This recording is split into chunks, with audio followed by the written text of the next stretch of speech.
Doctor Aafia Siddiqui ایک ماں، ایک نیورو سائنٹسٹ، ان کو اغوا کیا گیا، ان پر تشدد ہوا اور امریکہ کی ایک عدالت میں ان کو 86 سال کی سزا دے دی بیسڈ آن نو ایویڈنس۔ ان کے وکیل نے کہا یہ انصاف کا مذاق ہے۔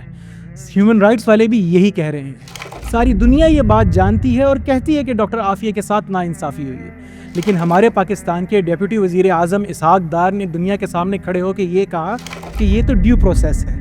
یہاں اسحاق ڈار صاحب نے ڈاکٹر عافیہ کو بس ابینڈن نہیں کیا، بلکہ ان کے اوپر ظلم کرنے والوں کے ساتھ کھڑے ہو گئے، اور پھر کچھ دیر بعد یہ کہہ دیا کہ میری یہ بات کو آؤٹ آف کانٹیکسٹ لیا گیا ہے، اور پی ایم ایل این نے ڈپلومیٹک اور لیگل اسسٹنس پرووائڈ کی ہے ڈاکٹر عافیہ کے کیس میں۔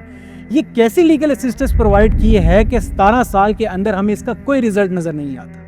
1400 سال پہلے ایک مسلمان عورت کو بنو قینقاع کے بازار میں چھیڑا گیا، وہاں موجود ایک مسلمان مرد نے اس بغیرتی کا جواب دیا تو اسے شہید کر دیا گیا۔ ہمارے نبی صلی اللہ علیہ وسلم نے اس پورے قبیلے کے اوپر چڑھائی کر دی، اس لیے نہیں کہ جنگ انہوں نے شروع کی تھی، بلکہ اس لیے کہ ایک مسلمان عورت کی توہین کی گئی تھی۔ یہ تھی ہماری اصلیت، یہ تھا اسلام۔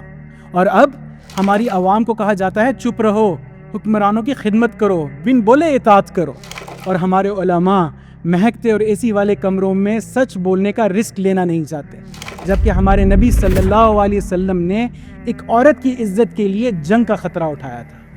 سنت خاموش رہنا نہیں ہے، سنت کھڑے ہونا ہے، چاہے تم اکیلے ہی کیوں نہ ہو۔